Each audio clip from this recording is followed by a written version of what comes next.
Oke, kita masuk pada topik yang berikutnya, itu mengenai array. Oke, array adalah salah satu tipe data yang didukung oleh bahasa pemrograman C#.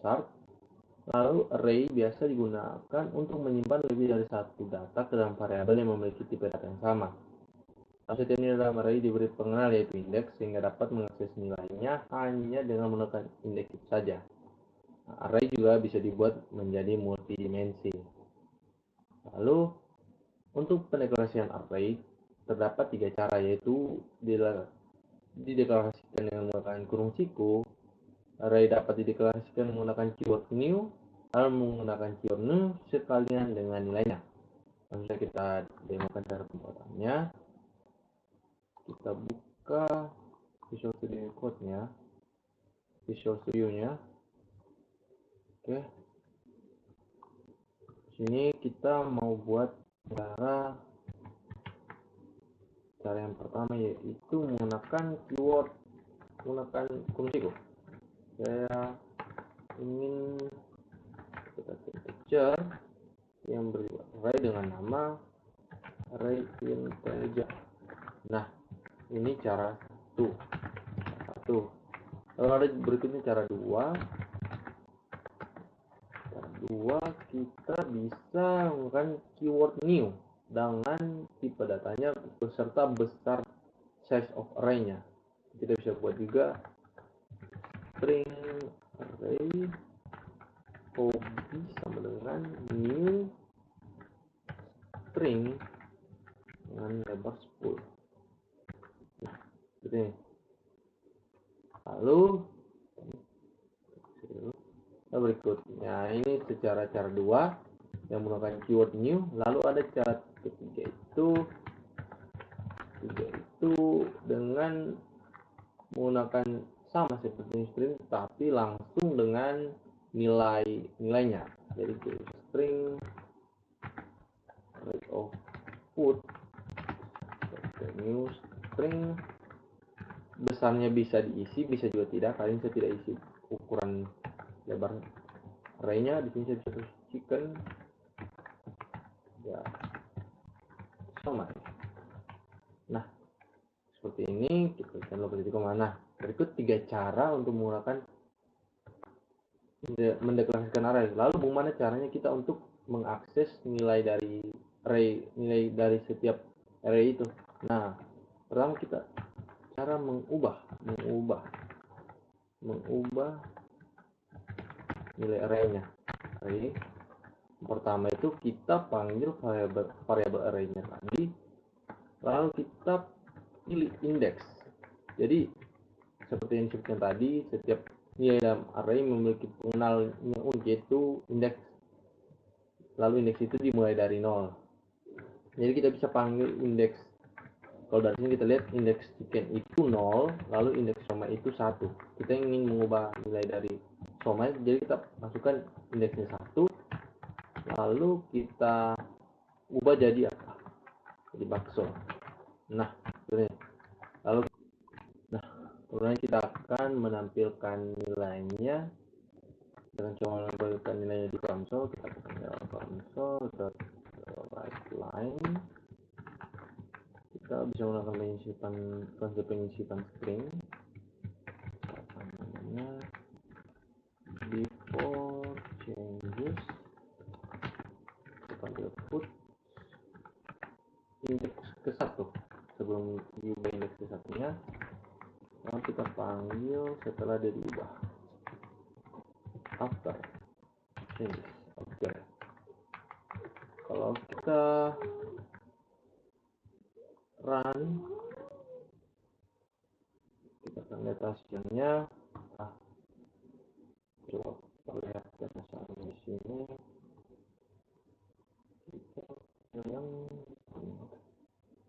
Nah, di sini hasilnya itu somai ini pertama nilainya yang dari somai yang kita deklarasi awal somai, lalu diubah menjadi bakso.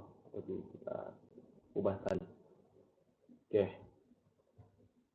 kita kembali ke terminalnya. Visual Studio. Oke.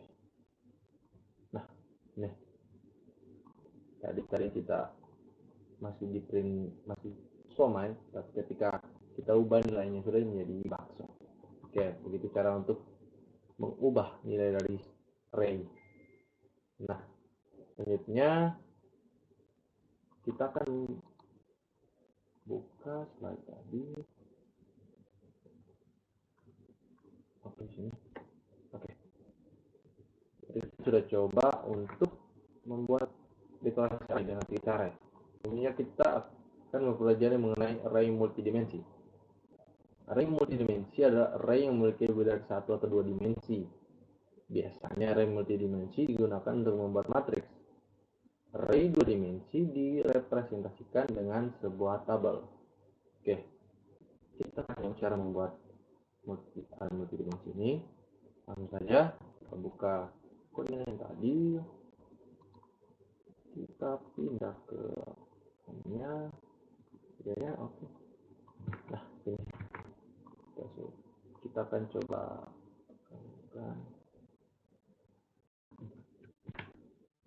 Oke, kali ini kita akan mendemokan cara menggunakan array multidimensi di C#. Kali ini kita akan membuat contoh kasus, yaitu chat sederhana. Yang tadi kita buat, kita komen dulu. Oke. Kita akan membuat semacam percakapan chat sederhana, maka array multidimensi, dan saya akan membuat array dua dimensi, nama messages. Nilai itu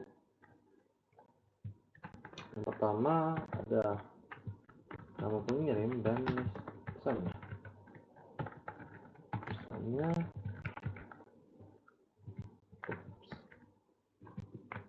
Hey, nah, kita buat seperti ini. Kemudian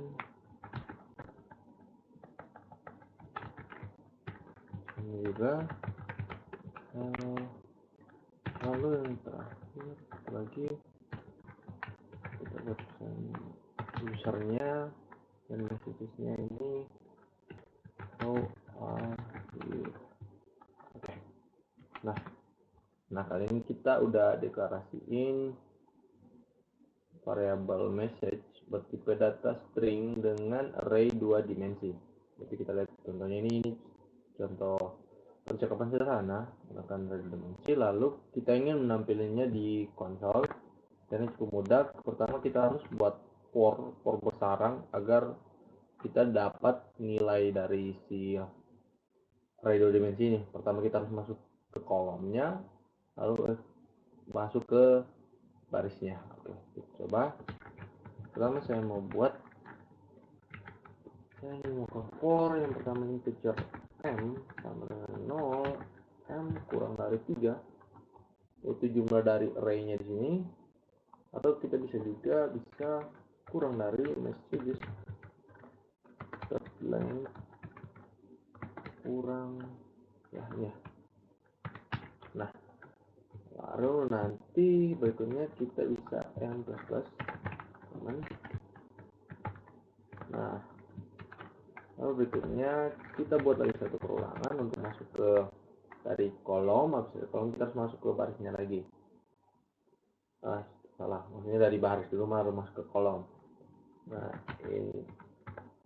ini itu kita sama dengan 0 kurang dari 2. Karena kita lihat di sini percakapannya hanya versi 2, yaitu nama usernya dengan pesannya. Lalu kita increment juga.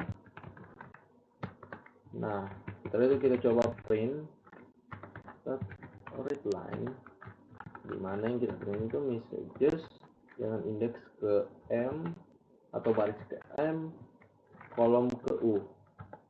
Nah, gitu. Lalu tambahkan string, jangan lupa. Nah, seperti ini. Nah, lalu kita tambahkan white space bagian tar. Nah, kita seperti ini. Lalu kita coba run. jalankan. Setelah dijalankan, nah saya ubah dulu contohnya, kita ke debug. Nah ini, ups, nah ini hasilnya. Jadi nilainya itu pertama John, seperti yang kita deklarasikan tadi, pertama John, lalu ada hey, lalu Jane hello, lalu Jane how are you. Nah seperti itu. Nah kurang lebih itu cara pengimplementasian dari array 2 dimensi di. Oke, kita lanjut ke topik berikutnya, yaitu mengenai metode. Lalu apa metode itu? Metode adalah suatu operasi yang berupa fungsi-fungsi yang dapat dikerjakan oleh suatu objek. Nah, metode didefinisikan adalah satu kelas dan akan tetapi dipanggil melalui objek.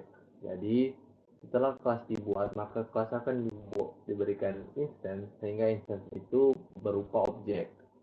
Lalu, metode memiliki suatu nilai balik dan juga bersifat void, tidak memiliki nilai balik. Jadi, sama seperti pada dasarnya fungsi bisa melakukan return secara eksplisit, yaitu ada returnnya, ada juga yang tidak memiliki return.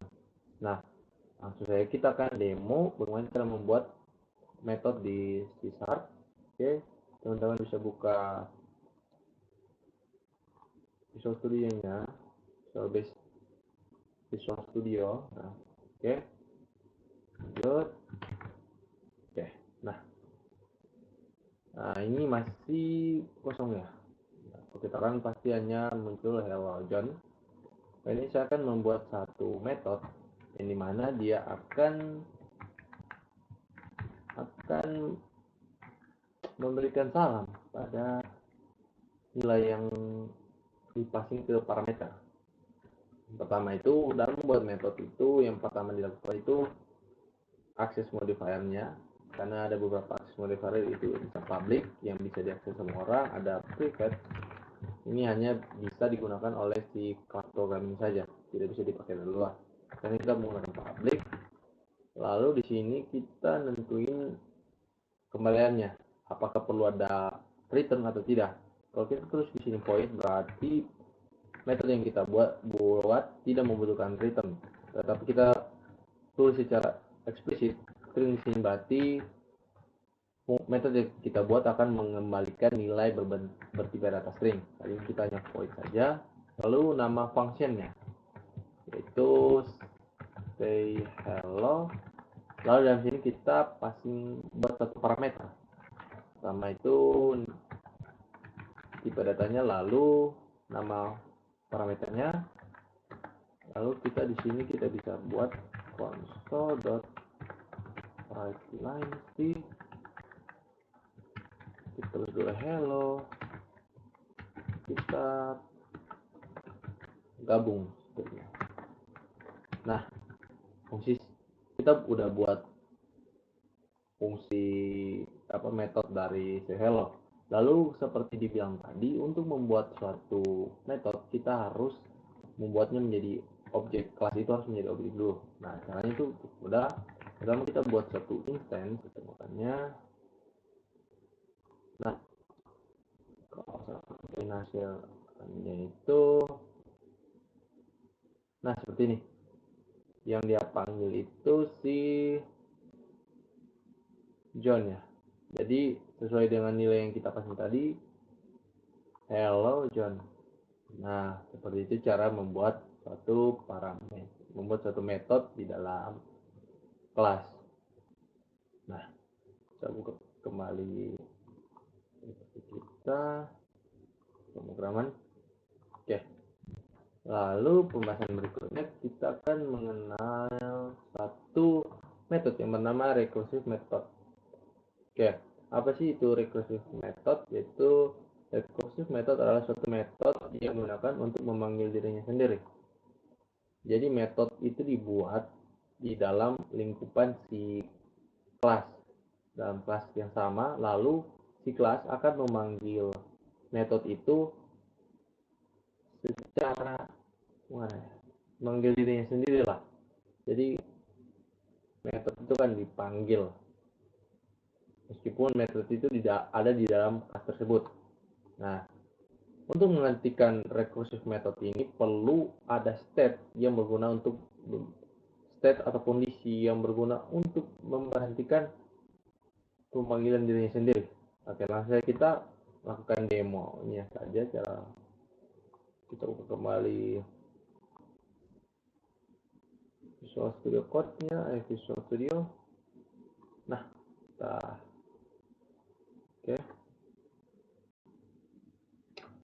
Oke, langsung saja kita akan mendemokan penggunaan metode rekursif di sysart. Pertama, kita akan menjelaskan mengenai studi kasus yang akan kita contohkan, yaitu kita akan membuat satu metode di mana kita akan menghitung nilai dari seperti contoh 5, maka 5 akan ditambahkan dengan nilai yang di bawahnya seperti 5 tambah 4 kali 4 tambah 3 lalu sampai seterusnya. Kita akan menggunakan metode rekursif. Oke, pertama ini seperti yang kita buat tadi, kali saya akan membuat satu fungsi lagi ini yang bernama sum dan dengan satu parameter yaitu nilai yang akan kita masukkan nanti. Nah, hanya ini metode pertama. Nah, kita cek dulu if n kurang dari 0, ya n nya kurang dari 0, kita bisa langsung return si n tadi. Nah, sebaliknya tidak, kita return nilai dari tadi nilai m ditambah dengan sum n kurang 1. Nah, seperti ini. Kemudian kita buat metode sum, lalu kita panggil ulang sum di dalam metode sendiri. Nah, ini salah satu yang kita kasih. Kalau kita coba, kita buat satu variabel baru yang namanya var, yaitu dari program.sum yang sebenarnya 5. Nanti kita coba console.writeLine si total. Nah, kalau kita run,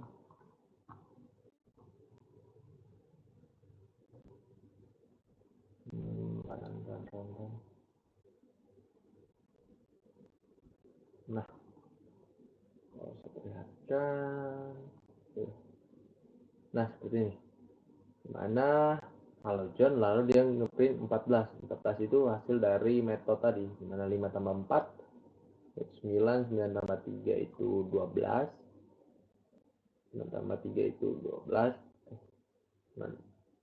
12 lalu tambah 2 itu 15. 5 tambah 4, 9, 9, ya itulah, dan 14. Nah, oke, kita lanjut ke pembahasan selanjutnya, yaitu mengenai, kita langsung saja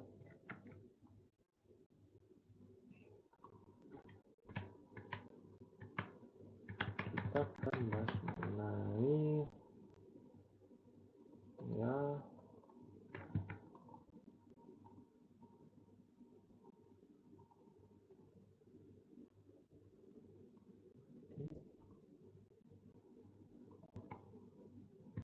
ini kan kita pause dulu. Nah ya, kalau itu kita akan bahas mengenai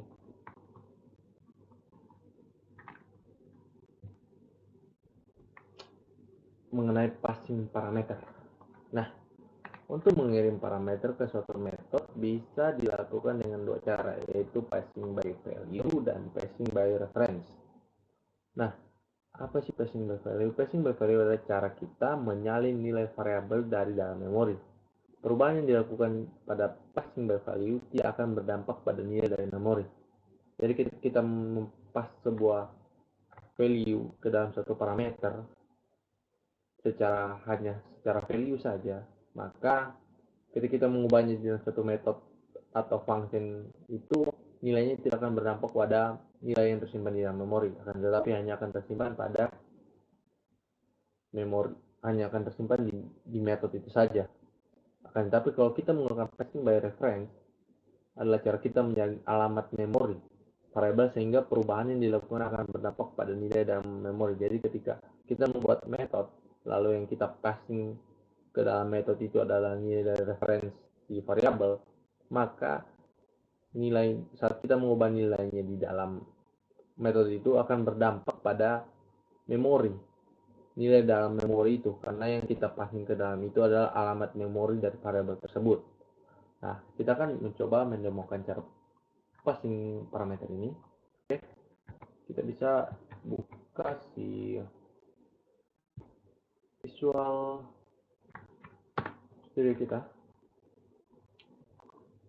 Kita buka Visual Studio. Oke, sama seperti project yang tadi, kita bisa.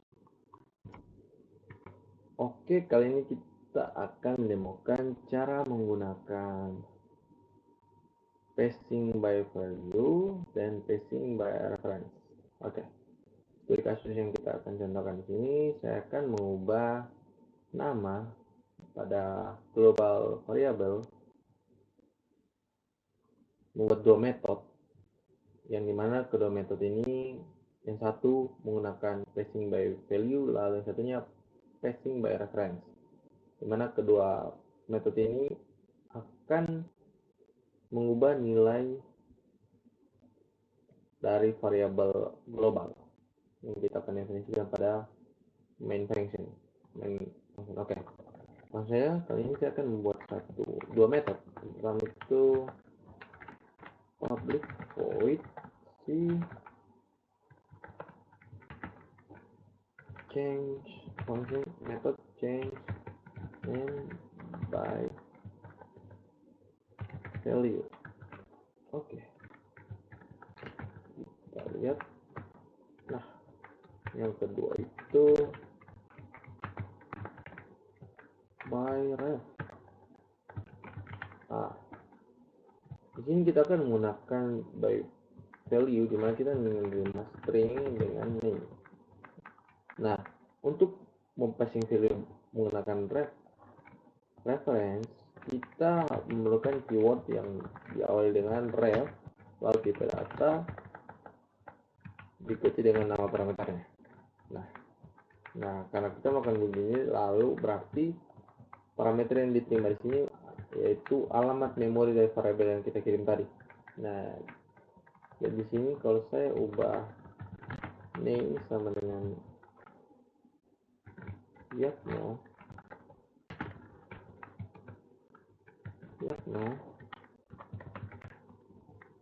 Begitu juga di sini sama, keduanya sama memiliki fungsi untuk mengubah nilai dari parameternya masing-masing. Lalu bisa deklarasi di sini, ini kita komen aja dulu, tidak berpengaruh. Nah,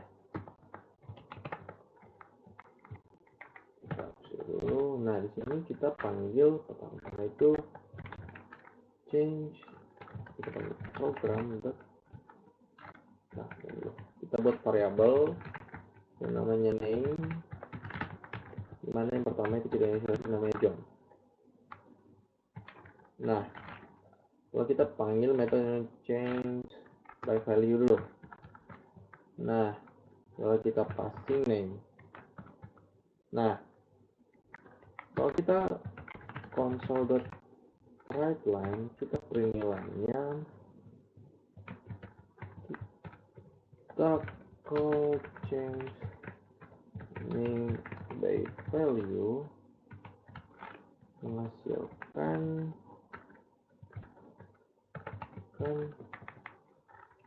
name sama dengan nih. Oke.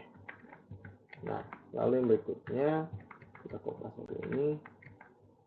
Nah, dikopas sekarang saja program dot change by ref. Nah, yang kita passing di sini yaitu alamat memori dari variabel tersebut. Karena kita langsung pakai keyboard ref, lalu diikuti nama variabelnya. Nah, kita console.writeLine juga sama seperti di atas. Ini called change name by ref /t dot name sama dengan name.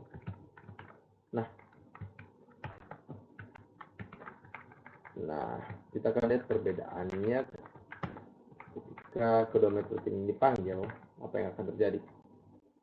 Lihat, di sini intinya kedua fungsi ini kedua metode ini memiliki fitur yang sama, yaitu mengubah nilai dari parameternya. Nah, kalau kita lihat di sini sepintas bahwa ketika change name by, seharusnya name di sini, ketika name dipanggil di sini nilainya akan berganti menjadi Yatno. Ternyata saat dikompil nanti nilainya tidak akan menjadi Yatno, karena seperti konsep tadi, ketika kita ingin mengubah nilai dari change nilai dari variabel global di atas ini menggunakan metode yang menggunakan passing by value saja, yang artinya kita hanya mengcopy nilainya, tidak mengambil value-nya dan mengambil alamat memorinya, maka yang terjadi di sini nilai yang ada di dalam log metode ini, metode change name by value, hanya akan bekerja di dalam metode ini saja. Jadi di luar metode ini name tetap tidak akan berubah. Akan tetapi jika kita melakukan passing by value, di mana kita mengirim alamat memori dari variabel tersebut, maka program akan mengubah langsung nilai dari memori variabel tersebut. Nah, mari kita buktikan. Kita coba jalankan demonya. Ya. Nah, sini. Kalau saya buka hasil biologinya, nah, teman-teman bisa lihat ketika kita memanggil metode change by value, name masih John, sama seperti saat kita inisialisasi pertama kali. Tetapi saat kita memanggil call change by ref, maka nilai dari name tadi berganti menjadi Yatno. Nah, seperti konsep di awal tadi, ketika kita passing by value, nilainya tidak akan berubah. Tetapi kita passing by reference, maka nilai dalam memori akan berubah. Nah, itu mengenai konsep dari passing parameter pada metode. Oke. Nah, enter saja. Nah, kita lanjut pada materi berikutnya.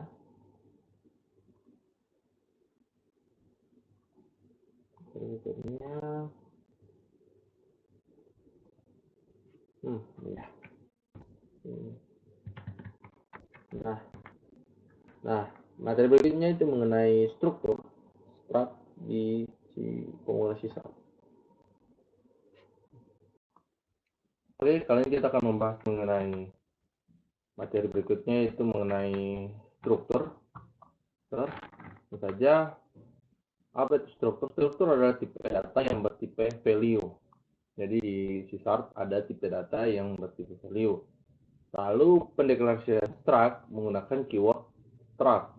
Pendeklarasian struktur menggunakan keyword struct. Lalu di tipe data struktur kita bisa membuat variabel yang memiliki lebih dari satu tipe data. Jadi di dalam struktur itu kita bisa menyimpan lebih dari satu variabel di dalamnya dan berbagai tipe data. Lalu di struktur juga bisa memiliki metodenya sendiri, hampir sama seperti kelas, namun ada juga perbedaannya bahwa struktur itu bisa memiliki suatu metode sendiri. Nah, lalu untuk pendeklarasian struktur dilakukan di luar kelas. Nah, kali ini kita akan mencoba membuat struktur dengan dua cara. Oke. Yang pertama kita akan membuat strukturnya saja tanpa membuat metode. Yang kedua kita akan mencoba menambahkan metodenya. Oke. Kita akan pindah ke demonya langsung. Oke. Di sini saya punya program sederhana seperti yang kemarin demo kemarin. Kali ini saya akan mendeklarasikan satu struct. Caranya itu cukup mudah, kita hanya perlu menggunakan keyword struct tadi, terus struct, lalu nama si ini ya. Kalau kita lihat di tadi, kita kembali ke slide. Nah, ini. Untuk pendeklarasian struktur, kita menggunakan keyword struct, lalu nama struktur name-nya, lalu kita bisa membuat variabel di dalamnya. Yang pertama itu ada access modifier, public atau private, lalu ada jenis tipe datanya, lalu variable name-nya. Nah, langsung saja kita coba. Kita kembali ke namanya. Oke. Nah, ini kita lanjut saja. Kita pertama buat keyword truck, lalu nama trucknya itu vehicle, kendaraan. Kita coba. Lalu kita bisa membuat variabel di dalamnya. Yang pertama itu kita buat public string name, lalu kita coba public integer wheels, roda, lalu ada public string color. Nah, pertama kita membuat seperti ini. Nah, seperti ini kita sudah membuat mendeklarasikan suatu struct dari vehicle. Nah, sekarang kita ingin memanggilnya. Nah, untuk memanggil itu kita harus mengubahnya dulu menjadi satu objek. Nah, yang pertama itu kita cukup panggil vehicle. Nah, lalu kita panggil objek barunya itu vehicle. Jadi vehicle ini dicetak ke dalam variabel baru yang nama vehicle. Nah, lalu kita bisa isi nilainya cukup mudah. Vehicle dot nama variabelnya tadi. Nah, ini name, tinggal kita isi.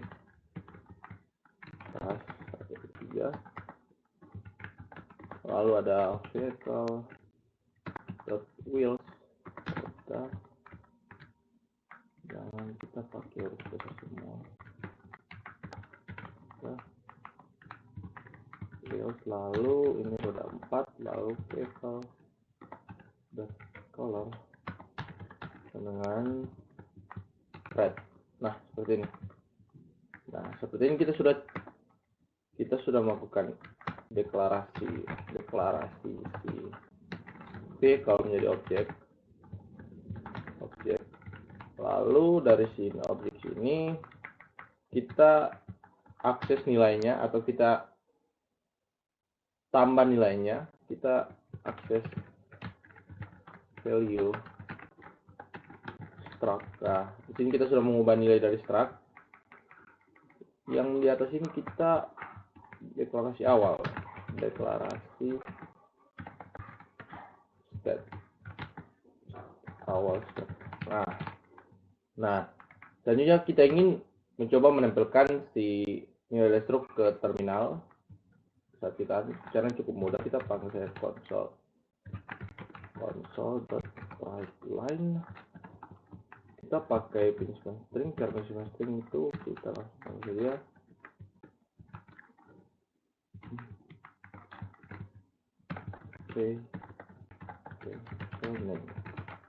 nah, seperti ini. Lalu kita panggil vehicle.name. Nah, seperti ini kita copy saja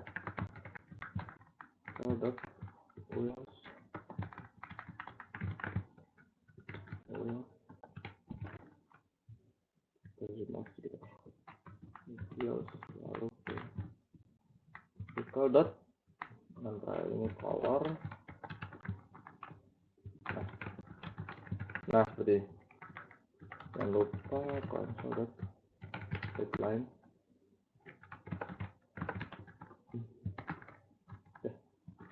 Seperti ini. Nah, jadi di sini kita sudah melakukan deklarasi untuk state awal dari vehicle, lalu kita coba membuat objek dari si vehicle, Kalau kita mencoba akses nilai yang ada dalam value tadi, lalu kita coba print ke konsol. Oke, kalau saran demonya,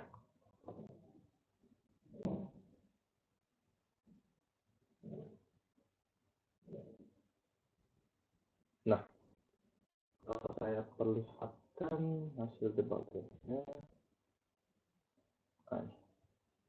nah ini bisa dilihat bahwa value yang dari si vehicle ini muncul. Vehicle name menjadi rasa 3, lalu ada wheels 4, color red. Nah, kurang lebih itu untuk cara pertama. Itu kita hanya membuatnya secara tanpa menggunakan metode di dalam. Kali ini kita akan coba menggunakan metode. Oke, kita kembali ke Visual Studio-nya. Ini saya coba dulu. Oke, kali ini kita akan coba untuk membuat satu metode di dalamnya. Sama seperti metode pada kelas, kita menggunakan stockingnya dalam access modifier dan lain-lain. Jadi kita buat public, apakah dia perlu return atau tidak. Yang kita tidak perlu sini. Lalu kita coba nama start engine. Karena ada kendaraan, kita akan coba mana sih behavior dari kendaraan itu. Kita coba console.writeLine yang kita sini mudah, tinggal kita tanya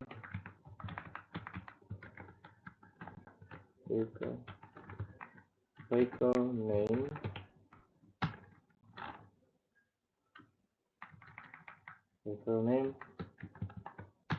start engine. Nah sebelumnya, nah kali ini kita ingin pertama kita membuatnya secara eksplisit, dimana kita akan membuat dulu objeknya, lalu dari setiap objek itu kita masukkan masing-masing. Nah kali ini saya akan coba membuat satu metode yang dimana untuk untuk menginisialisasi value-nya tidak seperti ini, karena ini cukup panjang dan ini cukup mudah. Kita buat satu constructor namanya public new itu void new engine vehicle, yang parameternya itu ada string name, lalu ada integer wheel yang sampai atas, terus baru ada string color. Nah setelah itu kita coba assignment. Jadi nilai yang di atas ini kita assign ulang. Jadi name di sini kita ambil dari parameter, lalu wheels juga kita ambil dari, lalu ada juga color. Nah seperti ini. Nah jadi kita sudah membuat satu konstruktor yang mempermudah kita untuk melakukan inisialisasi new vehicle. Kalau kita di sini mencoba membuat satu metode untuk start engine, kalau kita buat satu lagi metode untuk stop engine, vehicle stop engine. Nah ini.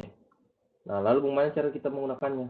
Nah ini secara ini kita membuat deklarasi objeknya seperti ini. Karena dia di dalam sini ada metode, kita untuk deklarasi vehicle tadi menjadi objek, caranya berbeda. Caranya itu ini kita komen dulu.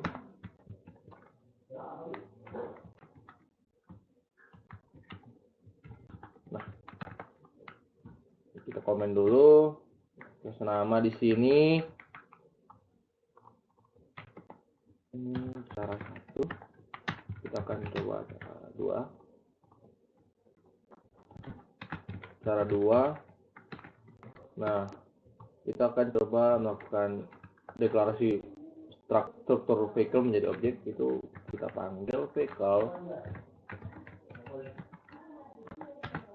sama dengan vehicle. Nah kita harus menggunakan keyword new di sini untuk membuat objeknya, karena dia sudah berbentuk tadi, karena sudah ada metode di dalamnya. Nah seperti ini. Nah Kalau sudah seperti ini, kita bisa memanggil metode-metode yang sudah kita buat tadi di sini. Nah, ini umpamanya vehicle-nya ini Pajero.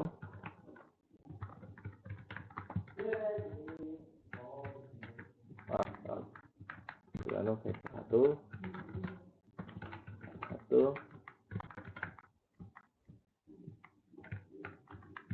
Nah, vehicle 2, ini vehicle. Nah, dari itu vehicle 1 kita coba untuk kasih konstruktor tadi yang kita panggil metode new vehicle. Parameter yang pertama itu kita buat, nah, kita buat itu pertama ada jenis nama vehicle-nya itu Pajero, kodenya 4, warnanya merah. Kemudian kita coba vehicle 1.start engine.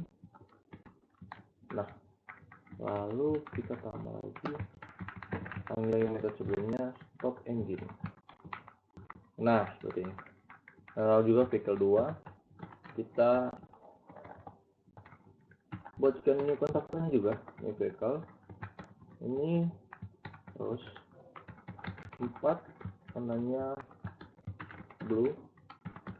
Lalu kita panggil metode untuk start engine-nya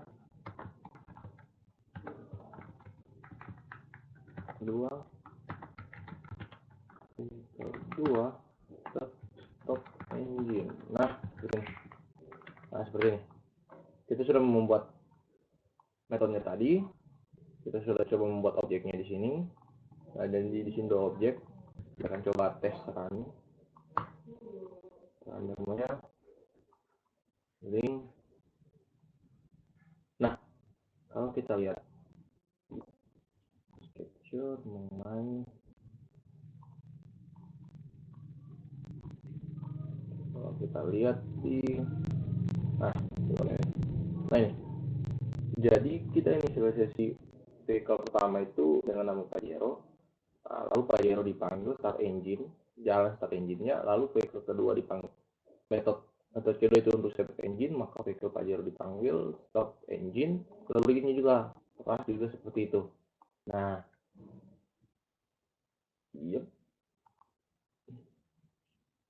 nah seperti itu kita mengimplementasikan suatu metode di dalam satu struktur.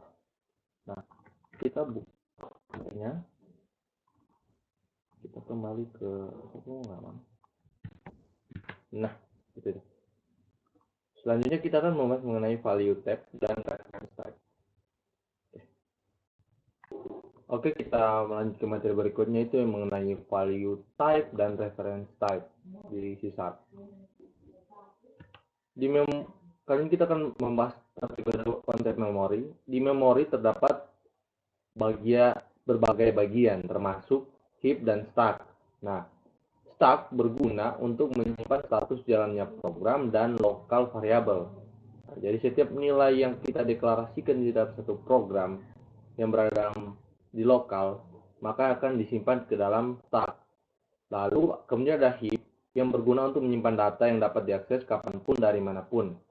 Agak berbeda dari si stack. Stack hanya menerima dari nilai lokal variable, sedangkan di heap kita bisa menerima data dan mengakses data dari manapun dan kapanpun.